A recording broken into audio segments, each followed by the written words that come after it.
But in our first story, we look at the devastating effects of schizophrenia on the brain, discovered recently by researchers at the University of California in Los Angeles School of Medicine. Led by Assistant Professor of Neurology Paul Thompson, the scientists chronicled MRI scans of teenage schizophrenics to build a timeline of how the psychosis engulfs the brain with a wave of tissue loss. Characterized by hallucinations and delusions, schizophrenia affects 1% of the population. Until now, there was no way of predicting its onset. Aided by the knowledge that this mystery illness runs in families, the researchers hope the findings will lead to more effective ways to scan the brain. But at least for now, the findings provide some comfort as patients are able to actually see what's going on inside their own heads. As for drug treatments, doctors are now prescribing Risperdal, a newer class of antipsychotics, with fewer side effects than Haldol, which could lead to disturbing involuntary movements. Researchers are also reporting that Risperdal is significantly more effective in preventing relapses in patients with schizophrenia than Haldol. Good news for the 1% of the world's population who suffer the illness, which also ranks amongst the top 10 causes of disability in developed countries. When it comes to depression, another serious mental condition, it seems that more and more people are visiting the medicine cabinet rather than a therapist's couch. Depression treatment rates have tripled over the last 10 years, but they're primarily medicinal. Much of the credit goes to the popular antidepressants. The first selective serotonin-enhancing medication was introduced in 1987, and now millions of people take drugs like Prozac, Paxil and Zoloft to treat a wide range of depressive illnesses. While these medications have helped destigmatize depression, they're not as long-lasting as psychotherapy, which decreases the chance of recurrence.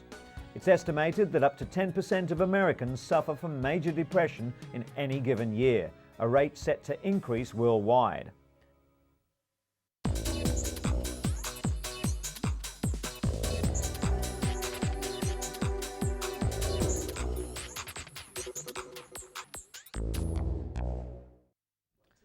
The microscopic translucent worm C. elegans is famous for being the first animal to have its whole genetic blueprint identified. Southampton scientists are using it as a model to see how the drug ivermectin works on another worm, the parasitic variety that causes river blindness. The disease affects more than 20 million people in Africa and Central South America. It's transmitted from person to person by a small black fly that bites like a mosquito. The fly releases a parasite into the skin of its victim, which eventually destroys the optic nerve.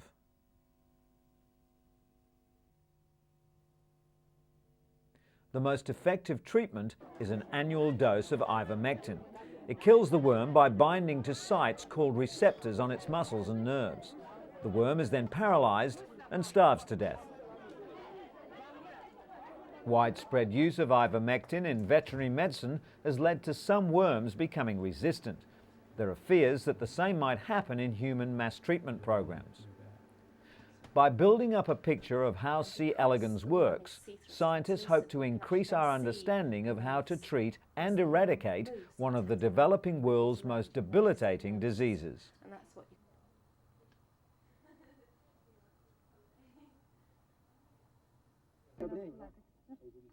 Another preventable disease that's blinded 6 million people and infected another 150 million worldwide is trachoma. The bacterial illness causes inflammation and scarring of the inside of the upper eyelid. Over time, the eyelashes turn inward, rubbing and scarring the cornea, leading to blindness. The debilitating disease is endemic in developing countries in Africa, Asia and the Middle East. It's most common in rural areas where overcrowding and poor hygiene spread the bacteria. Trachoma is on the World Health Organization's hit list. In Morocco, antibiotics and improved hygiene have reduced the spread dramatically. In less than 3 years, the infection rate has dropped to below 6%. At the United Nations, FISA announced it's contributing an additional $200 million aimed at targeting blindness in 9 countries and plans to donate the one-dose drug Zithromax. The World Health Organization is working to reduce trachoma in countries like Tanzania and Vietnam, while hoping to eliminate the disease worldwide by 2020. Richard Ferrier is preparing for surgery. He has eye cancer. Very few doctors specialize in the relatively rare eye cancer. There are fewer than 2,000 cases in the US each year. Eye tumors are hard to detect, generally only noticed when vision becomes affected. The cancer is killed with radiation, not with laser beams, but by this, a metal radiated plate which sits perfectly over the tumor. A continuous dose of radiation can be given this way for about 5 days. No one knows what causes eye cancer, but they do know that older people with light skin are most at risk. Richard can't feel the radiated plate in his eye, and in 5 days' time it will be removed. According to the specialists, he has a 99% chance of not only killing the tumour, but also keeping his vision. Quicker than I thought. Yeah, it moved on. And actually, And still on the subject of eyesight, virtually everyone in the Eurozone has experienced some anxiety about the recent change to the new currency. For the blind, getting to grips with the new notes and coins is a double hurdle. Several weeks before the currency change was to take effect, groups for the blind and partially sighted stepped up their information and training campaigns to try to reach the 6 million visually impaired people thought to live in the Eurozone. The ease with which the blind will adapt to the new cash depends on many factors: the extent of their sight loss, their age, the sensitivity of their fingertips, and the habits learnt from handling local notes and coins. At this training session, organised by the AVH Charity for the Blind, people were introduced to the new cash using one-sided dummy euro notes and coins provided by the European Central Bank. The coins are divided into 3 groups of similar design, with markings along the circumference edge, such as grooves, alternate smooth and serrated milling. Stars and letters also help with recognition using a process of elimination. The European Central Bank and various national blind organisations have also designed euro testers, plastic euro aids with braille. To identify notes, the euro tester must be bent in half. The note is then inserted and the section of note now sandwiched between plastic is bent back over. The height to which it comes against the plastic corresponds to its worth in braille.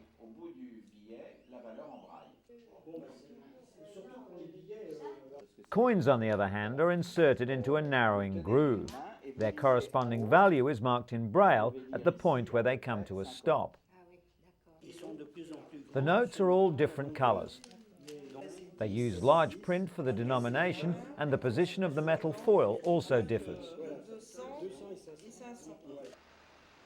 The European Blind Union also advises the use of wallets with several sections for notes and coins as an invaluable tool for blind people. This should reduce the initial confusion until people have had a chance to get used to the new currency.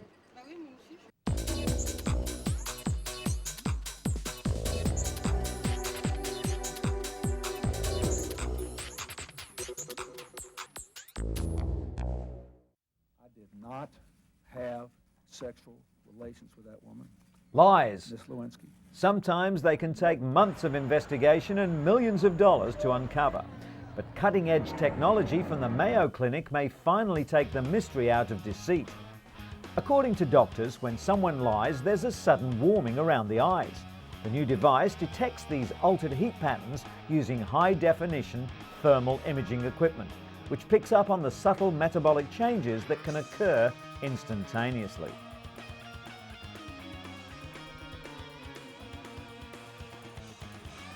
Clinical trials using a mock crime scenario correctly detected lying 83% of the time.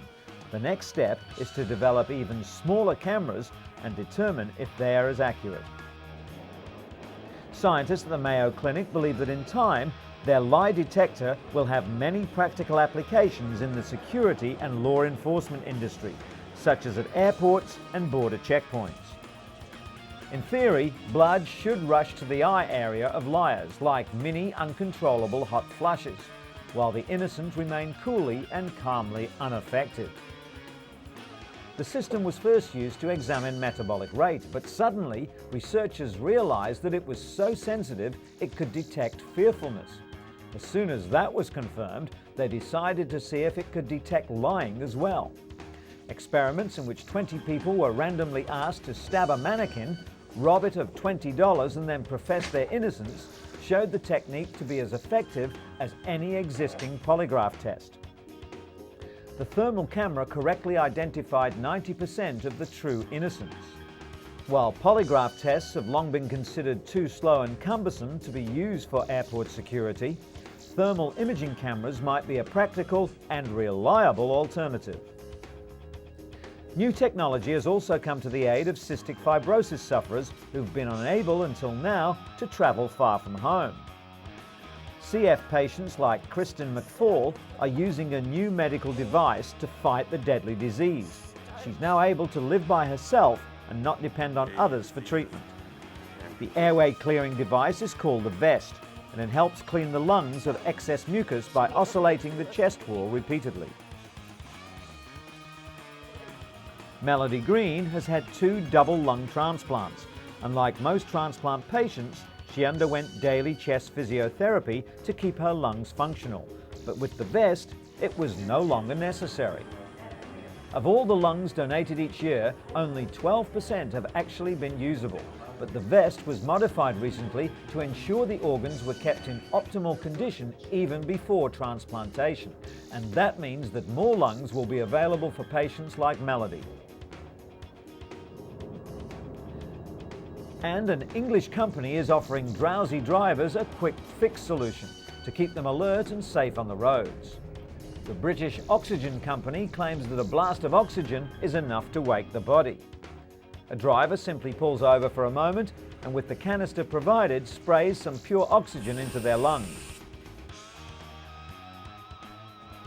According to AAA, drowsy driving is to blame for 100,000 serious crashes and up to 2,000 deaths every year in the US. Oxygen does provide the body with energy, but no study has shown that it can keep a tired driver alert. Robert Sinclair from the American Automobile Association believes there's no alternative to sleep. It only takes a second or two of what's called microsleep to spin off the road. Despite the warnings, the oxygen canister will soon be on sale at a cost of $5 a can.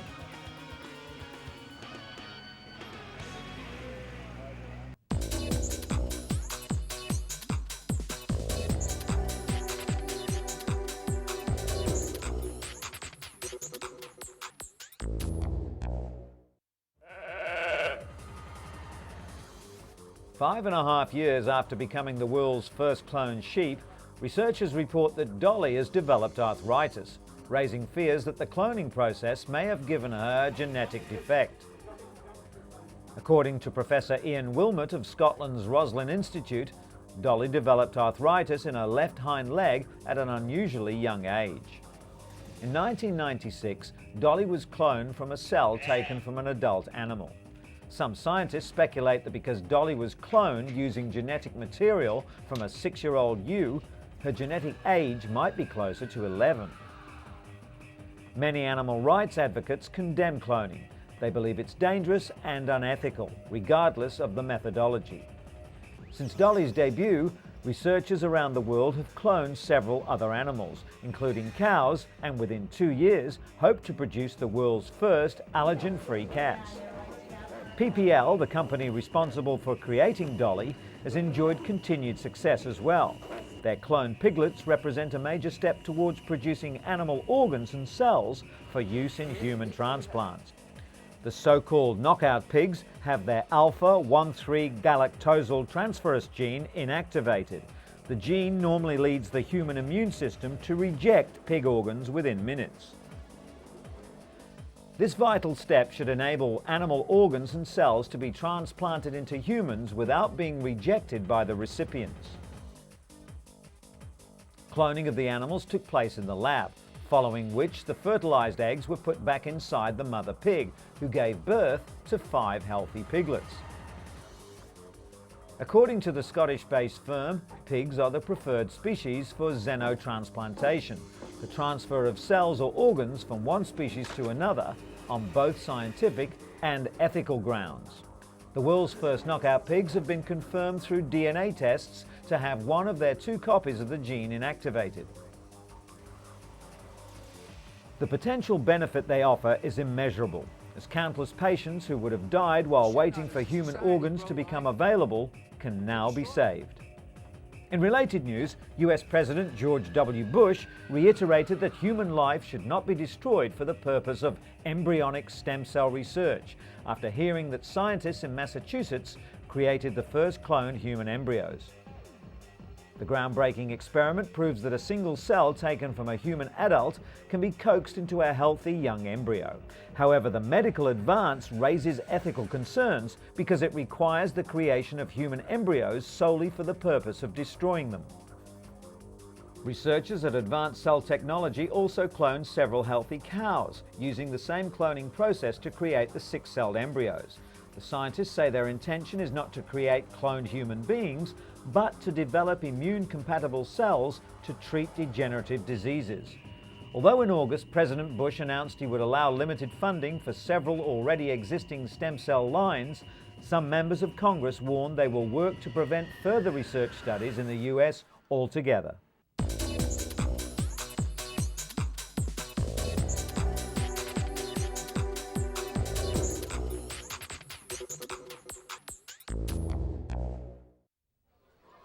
Slums are a normal part of city life in much of Africa. In Kenya's capital, Nairobi, some 3 million people, nearly 60% of the city, live in the slums. The biggest slum, Kibera, is one of the largest in sub-Saharan Africa, with an estimated population of 700,000. Lack of drainage or any proper sewer system creates numerous sanitation problems. Almost all toilets are pit latrines, not much more than a hole in the ground, used by as many as 10,000 people. While the women do their best to keep the outhouses clean, the waste ends up in the gaping sewers, leaving disease to stalk the local population. Filthy sewer water is then pumped directly into nearby streams, spreading disease to other communities along the river.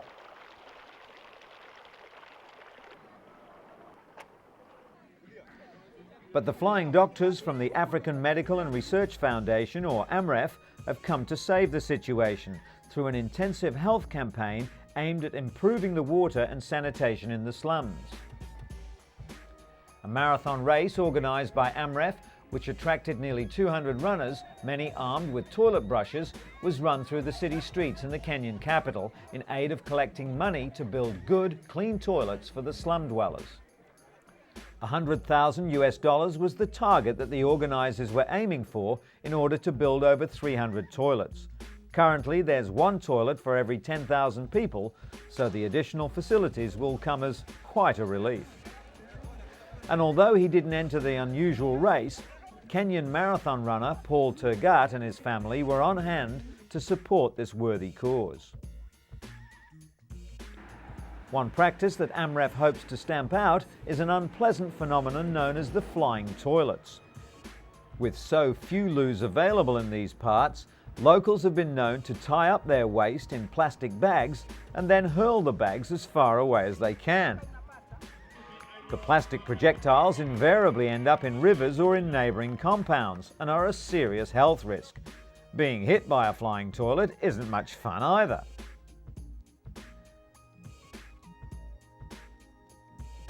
Race winner 20-year-old John Cutio told the crowd that he too comes from Kibera and will benefit as much as anyone from the day's event.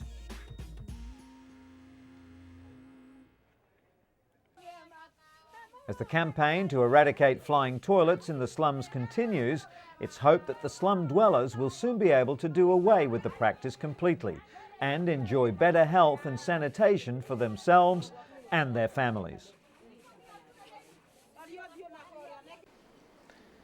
And while we're on the subject, Some 200 delegates from Asia, Europe and North America took their seats recently at the World Toilet Summit in Singapore.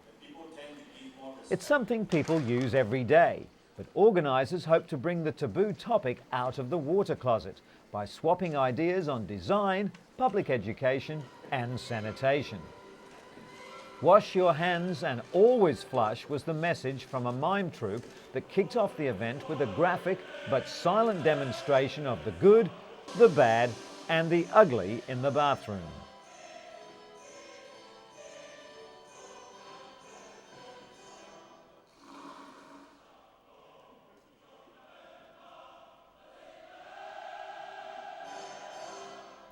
Singapore is already at the forefront of enforcing toilet etiquette with fines for not flushing and automatic devices that sense when to send the water surging. This woman's urinal from the Netherlands is contact-free. The user simply hovers over it without touching the bowl. Other exhibits included spa baths, basins, drains and bathroom fittings.